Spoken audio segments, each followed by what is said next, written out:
Hello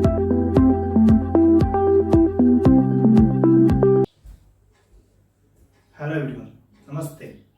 welcome to my YouTube channel English with R K Vyas in Vedanta academy. अभी जो अपना topic चल रहा है वो चल रहा है प्रोनाउन का।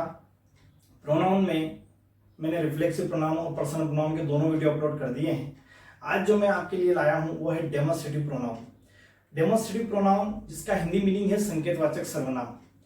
शब्द से ही पता चल रहा है कि हम किसी वस्तु को संकेत करके या इंडिकेट करके बताएंगे। अब वस्तु दो प्रकार की होती है, या तो सिंगुलर होती है या प्लूरल होती है।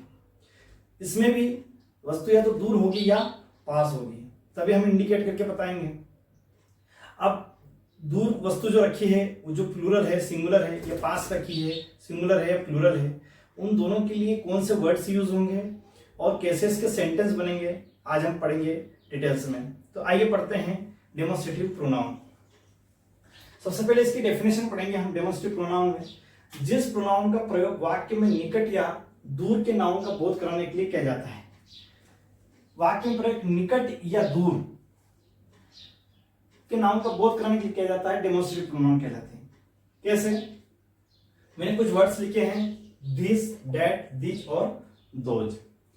दिस यदि ऑब्जेक्ट नियर हो, ऑब्जेक्ट क्या हो, नियर हो और सिंगुलर हो, तो किसके लिए क्या यूज होगा? इसके लिए दिस। यदि ऑब्जेक्ट दूर हो और सिंगुलर हो तो क्या यूज होगा? डेट। यदि ऑब्जेक्ट नियर हो और प्लूरल हो तो क्या यूज होगा? दीज। और ऑब्जेक्ट यदि फार हो, दूर हो और प्लूरल हो तो क्या यूज होगा? दोज। मैंने एग्जांपल दे रखा है, this is a pen, that is a pen, these are trees, those are trees. ठीक है। अब इसमें from the examination point of view, इनमें से एग्जाम्स में कैसे क्वेश्चंस पूछे जाते हैं, तो मैं बता दूं आपको कि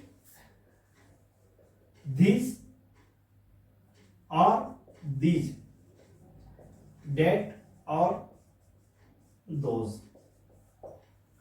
दिस और दीज दोनों जो चीज पास में है, और दिस सिंगुलर के लिए और दोज, दिस प्लूरल के लिए। डेट कोई चीज फार हो, डेट सिंगुलर के लिए और दोज प्लूरल के लिए। ठीक है, इतना ध्यान रखना है। अब इसमें से क्वेश्चंस कैसे बनते हैं, point of exam point of view से अपन पढ़ेंगे कि एग्जाम में कैसे क्वेश्चन आएंगे। ये तो नॉर्मल हम जो बोलचाल की भाषा में पढ़ते हैं, लेकिन अब एग्जाम में कैसे इसके क्वेश्चंस पूछे जाते हैं। The climate of Mumbai is better than climate of Pune. क्या ये सेंटेंस सही है? देखो, क्या ये सेंटेंस सही है? The climate of Mumbai is better than climate of Pune. क्या ये सेंटेंस सही है? अब मैंने तो यहां इनकरेक्ट कर रखा है, मतलब वाक्य क्या है? गलत है। क्यों गलत है?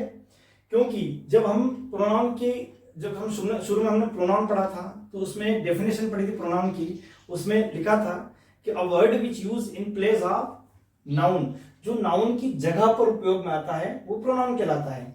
अब यहां पे देखो, मतलब सेंटेंस में, एक ही सेंटेंस में हम दो नाउन का या नेक्स्ट सेंटेंस में भी हम उसी सेम नाउन का प्रयोग नहीं करेंगे, उसकी जगह क्या यूज करेंगे? हम प्रोनाउन का। तो यहां पे देखिए, the climate of Mumbai is better than climate of Pune. अब देखिए यहां पे क्लाइमेट और क्लाइमेट दो है। अब दो तो है, अब इसमें से एक को हटाना है, तो पहले तो हम जो है नाउन को रखेंगे, क्योंकि पहले हमको नाउन को रखना ही है, लेकिन बाद में हम किसको रखेंगे? प्रोनाउन को।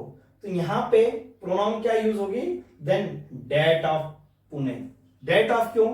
क्योंकि दोनों एक दूसरे से दूर हैं, इसलिए क्या लगेगा? That of Pune. ठीक है, तो डेट ऑफ पुणे क्या है? ये प्रोनाउन है जो कि क्लाइमेट की जगह पर यूज हुआ है। Is it clear? यदि मैं ऐसा लिख दूं, चलो मान लीजिए, आप बोलोगे कि क्या सबके लिए डेट ऑफ यूज होगा? देखो, मैंने यदि लिखा the people of Mumbai is better than the people of Pune. अब क्या आएगा, तो देखो यहां पे द पीपल और द पीपल दोनों एक जैसे हैं, है ना। अच्छा एक चीज ध्यान रखना कि कभी भी जब हम डिग्री पढ़ेंगे तो उसमें पढ़ेंगे कॉम्परेटिव डिग्री। कॉम्परेटिव डिग्री मतलब किसी दो व्यक्ति की तुलना करना, किसी दो चीज की तुलना करना। यदि हम तुलना करेंगे तो वहां पे तुलना कैसे करेंगे कि जो ऑब्जेक्ट होगा, जो नाउन होगा वो सेम होना चाहिए, नाउन सेम होना चाहिए। यदि नाउन सेम नहीं है तो हम उसकी तुलना नहीं कर सकते। जैसे मान लीजिए मैंने लिखा कि Ram is better than Shyam, Ram is better than Shyam. यदि मैं लिखता हूं, मैं ऐसा कर देता हूं कि Ram is fatter than Hom, Ram is fatter than Hom, Ram Hom से मोटा है।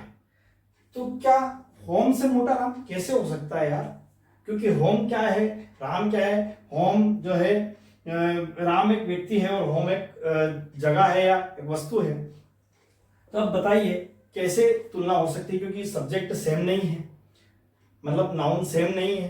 तो तुलना, जब तक कोई चीज सेम नहीं होगी तुलना नहीं होगी। और जब तुलना सेम चीज से होगी तो वहां पे क्या यूज होगा, हमें प्रोनाउन यूज करना पड़ेगा। तो यहाँ पे द पीपल क्या है, देखो यहाँ पे क्लाइमेट क्या था, सिंगुलर था। यहाँ पे पीपल मैंने बताया था कि पीपल अपने आप में क्या है, प्लूरल है। क्या है, प्लूरल है। तो the people of Mumbai is better than, तो यहां क्या आ जाएगा, पीपल की जगह दोज ऑफ पुणे, मतलब यहां पे पीपल की जगह क्या आ जाएगा, दोज ऑफ पुणे। तो दोज क्या है, प्लूरल के लिए मैंने बताया कि जो है डेट किसके लिए, सिंगुलर के लिए जो दूर है, और दोज ऑब्जेक्ट प्लूरल के लिए जो दूर है, तो those of Pune. Is it clear. अब इसमें कुछ रूल है, जैसे two singular noun connected with and, जब दो सिंगुलर नाउन एंड से जुड़ी हुई होती है। देखो two singular nouns connected with and, यदि दो नाउन एंड से जुड़ी हो और सिंगुलर हो तो use this for the second one. पहले के लिए क्या लगेगा, use this for the second one. Second वाले के लिए क्या लगेगा, दिस, और and that for the first one, और जो फर्स्ट में है उसके लिए क्या लगेगा, डेट। देखो कैसे, अब देखो यहां पे अपन ये कर देते हैं, पहले इनको नंबर दे देते हैं। फर्स्ट वाली कौन सी है, ये वाली, और सेकंड वाली क्या है, ये वर्च्यू एंड वाइस। तो वर्च्यू एंड वाइस, तो फर्स्ट नाउन कौन सी है, ये है, और सेकंड वाइस, सेकंड नाउन कौन सी है, ये वाली। नंबर दे दिए। अब यहां पे देखो वो कह रहा है कि two singular noun connected with and, तो एंड से जुड़ी है, ठीक है, ये भी है with and. Use this for the second one, तो सेकंड वाले के लिए क्या यूज होगा, दिस, और फर्स्ट वाले के लिए क्या यूज होगा, डेट, यदि सिंगुलर है तो। Virtue and vice offer themselves for your choice. अब देखिए वाक्य खत्म हुआ। अब वो कह रहा है, मैंने फिर बताया कि सेकंड वाले के लिए क्या यूज होगा, दिस, तो दिस वाइस, देखो दिस वाइस, दिस। अच्छा ये वाइस मैंने आपको समझाने के लिए लिखी है, यहां पे वाइस नहीं आएगा, ये तो ब्रैकेट मैंने आपको समझाने के लिए लिखी। दिस वाइस, यहां पे क्या आएगा, केवल दिस लीड्स टू मिजरी। तो आपको समझ जाना है कि किसके लिए है, वाइस के लिए है, मतलब दिस किसके लिए लगेगा, सेकंड के लिए। एंड डेड वर्च्यू, फर्स्ट के लिए क्या लगेगा, that virtue lead to the happiness. अच्छा अब यहां पे एक चीज और है, आप सोचोगे कि इसके लिए, वाइस के लिए दिस क्यों लगा और वर्च्यू के लिए डेड क्यों लगा। तो देखो यहां पे सेंटेंस खत्म हुआ। अब सेंटेंस के पास में यदि यहां से अपन चले तो पास में कौन आएगा, वॉइस। तो मैंने बताया कि जो पास में कोई चीज है तो उसके लिए क्या लगेगा, दिस, जो कि सिंगुलर है, और दूर है, अब एंड बीच में है जिसके बाद वर्चू आया, मतलब दूर है, तो दूर है तो उसके लिए क्या लगेगा, डेट। ठीक है। उसी प्रकार फिर उसने कहा कि and for plural, this for the second one and those for the first one. अब देखिए सेम रूल यहां नीचे भी है। कैसा कि इसके लिए लगेगा, ये पहले इसको नंबर देते फर्स्ट, और cows and horse are both useful animals, useful animals. अब देखिए यहां पे काउ क्या है, फर्स्ट काउज फर्स्ट नाउन हो गई, और हॉर्स है सेकंड नाउन हो गई, ठीक है। अब वो कह रहा है वही नियम ऊपर वाला कि जो फर्स्ट में आ रहा है उसके लिए दोज, क्योंकि डेट का क्या हो गया दोज, मैंने बताया अभी कि डेट का दोज और दिस का दिस, और इसके लिए प्लूरल है तो इसका क्या हो जाएगा दिस।